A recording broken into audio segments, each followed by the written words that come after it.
Hello my dear student, मैं के पवन एक बार फिर से अपने चैनल जीनियस फैक्ट्री पर आपका स्वागत करता हूं। आप मस्त होंगे और उम्मीद है आपकी पढ़ाई जबरदस्त तरीके से चल रही होगी। आज एक नए सेशन के साथ आपके बीच हूं, तो बिना समय गंवाए मैं ये 10 क्वेश्चन आपके सामने सॉल्व करता हूं। फिर से याद दिला दूं, ये 10 नहीं 40 है, तो आप इसको ध्यान से देखेंगे। ये 10 क्वेश्चन 10th क्वेश्चन। तो पहला क्वेश्चन आपके स्क्रीन पे है। फर्स्ट क्वेश्चन इज, चले फर्स्ट क्वेश्चन है, what is called junk DNA.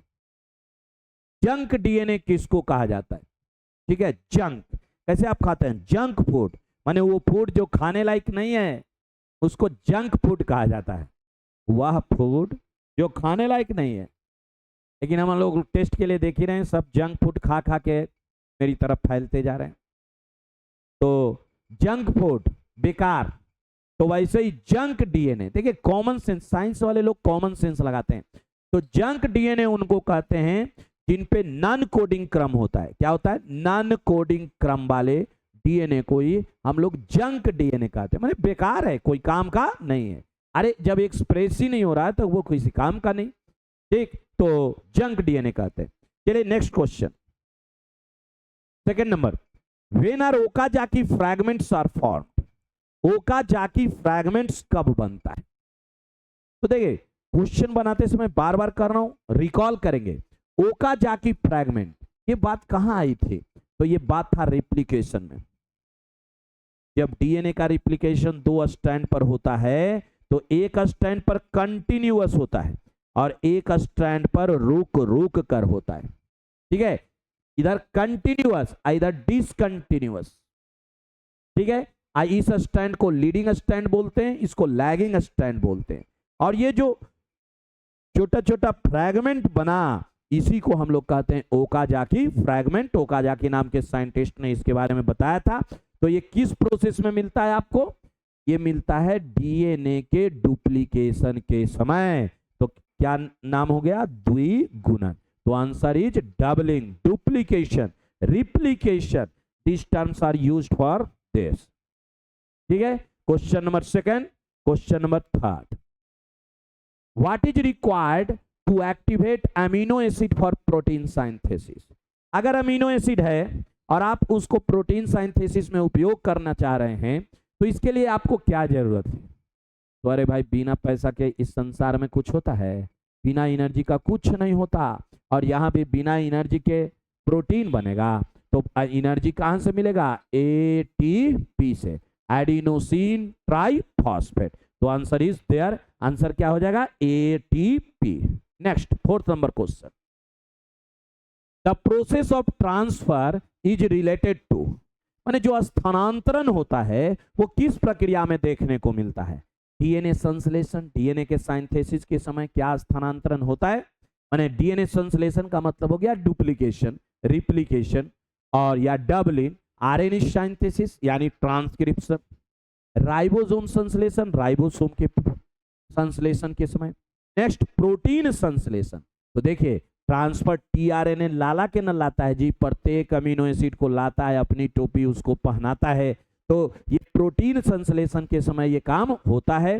कौन? The process of transfer is related to protein synthesis. ठीक है, ट्रांसलेशन के समय। Next fifth number question, in which situation is the phenotypic and genotypic, थोड़ा सा colour के मिस्टेक है, is genotypic ratio equal in F2 generation.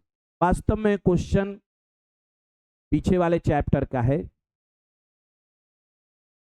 तो यहां पे वहां पे आपने विभिन्न तरह का टर्म पढ़ा था। उसी में एक टर्म था डाई हाइब्रिड क्रॉस भी पढ़ा था, कॉम्प्लीमेंट्री जीन भी पढ़ा था, इनकम्प्लीट डोमिनेंस और इनहिबिटरी जीन।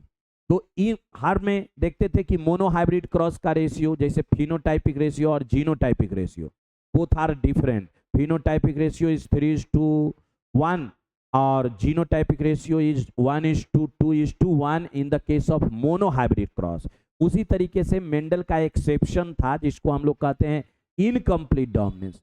मेंडल कहता है कि जब दो जीन दो एलील एक साथ होंगे तो एक डोमिनेंट ट्रेट एक रिसेसिव होगा, चाहे तो डोमिनेंट एक्सप्रेस होगा चाहे रिसेसिव एक्सप्रेस होगा, माने दोनों में से एक एक्सप्रेस होगा। लेकिन कुछ केस जैसे मिराबिलिस जाल्पा में इनकम्प्लीट डोमिनेंस का केस देखने को मिलता है। वहां न तो डोमिनेंट कैरेक्टर दिखता है ना रिसेसिव कैरेक्टर दिखता है, दोनों ब्लेंड कर जाता है, दोनों के बीच का दिखता है, इसीलिए उसको हम लोग इनकम्प्लीट डोमिनेंस कहते हैं। थोड़ा सा रिकॉल करें तो in the case of incomplete dominance phenotypic and genotypic both ratio are same and that is 1:2:1 that is 1:2:1। तो आंसर क्या हो जाएगा incomplete dominance. Next question transcription के लिए एंजाइम जरूरी है। ट्रांसक्रिप्शन मींस आरएनए का सिंथेसिस। तो आरएनए के सिंथेसिस के लिए क्या चाहिए? सिंपल है कि आरएनए सिंथेसिस के लिए आपको क्या चाहिए? आरएनए सिंथेसिस के लिए हम लोगों को आरएनए पॉलीमरेज चाहिए। ठीक है, तो आरएनए सिंथेसिस के लिए हमको चाहिए आरएनए पॉलीमरेज। ठीक है, देखिए पढ़ते रहना है, खूब मन लगाना है आपके। अब आपके पास समय काफी कम है, ठीक है, इसलिए इस बात को ध्यान देना है। नेक्स्ट क्वेश्चन, हाँ टाइम तो RNA polymerase. Next 7 number question, in A splicing gene the coding sequence is called. विभाजन जीन में कोडिंग क्रम को क्या कहते हैं? जो कोड करता है, कई बार आपको बता चुका, जो कोड करता है उसको हम लोग एक्सॉन बोलते हैं, और जो कोड नहीं करता उसको हम लोग इंट्रॉन बोलते हैं। मतलब जो एक्सप्रेस होता है उसको एक्सॉन, और जो एक्सप्रेस नहीं होता उसको हम लोग इंट्रॉन बोलते हैं। ठीक, चलिए next 8 number question, how many base pairs are there in one complete turn of the B DNA. ठीक है, तो देखिए जब डीएनए की खोज हुई तो डीएनए कई प्रकार का होता है, बी होता है, सी होता है, डी होता है, ए होता है, कई प्रकार का। तो जेड डीएनए होता है, लेकिन जिस डीएनए की खोज जिसके लिए उसको नोबेल प्राइज मिला वाटसन और क्रिक को, वो डीएनए वास्तव में बी डीएनए था। अब बी डीएनए में एक हेलिक्स में टोटल, माने एक हेलिक्स में टोटल न्यूक्लियोटाइड की संख्या होती है 10। कितना होता है? 10। ये सब आप रिकॉल कर लें कि इसका डायमीटर कितना होता है? 20 एंगस्ट्रम। इसका पूरा लेंथ कितना होता है? तो 34 एंगस्ट्रम। ठीक है, और इसमें कितना होता है? टोटल न्यूक्लियोटाइड की संख्या कितनी होती है? 10। ठीक, चलिए next 9th number question, a large group of ribosome is called. देखिए राइबोसोम, जब राइबोसोम आपस में जुड़ जाता है, जैसे ऐसे ये कई राइबोसोम एक साथ आ जाएं, सब एक साथ आ जाएं, तो that is called polyribosome. Answer is polyribosome. ठीक है, polyribosome. Next 10th number question, which of the following is called genetic material. इसमें जेनेटिक मटेरियल कौन है? तो देखिए जेनेटिक मटेरियल में 3 ही की लड़ाई थी, 3-4 की। पहले बसा तो ऐसे ही खत्म हो गया था, प्रोटीन भी खत्म हो गया था। बाद में पता चला कि डीएनए और आरएनए ही जेनेटिक मटेरियल है, तो प्रोटीन भी नहीं, बसा में भी नहीं, या इनमें से सभी में तो काम ही खत्म। तो जेनेटिक मटेरियल कौन है? डीएनए और आरएनए। और डीएनए ज्यादा अच्छा जेनेटिक मटेरियल है, आरएनए कम अच्छा जेनेटिक मटेरियल है। ठीक है, तो इसी के साथ ये सेशन समाप्त है। 10 क्वेश्चन हम लोगों ने कर लिया, और इसी तरीके से आपका समय कम लेते हुए, क्योंकि आप बोर न हो, और मात्र कम समय देते हुए भी रोज अगर हम लोग 10 क्वेश्चन भी कर रहे हैं और कॉन्सेप्ट के साथ कर रहे हैं, तो ये हमारी मेहनत, मुझे पूरा विश्वास है कि जबरदस्त कामयाबी दिलाएगी।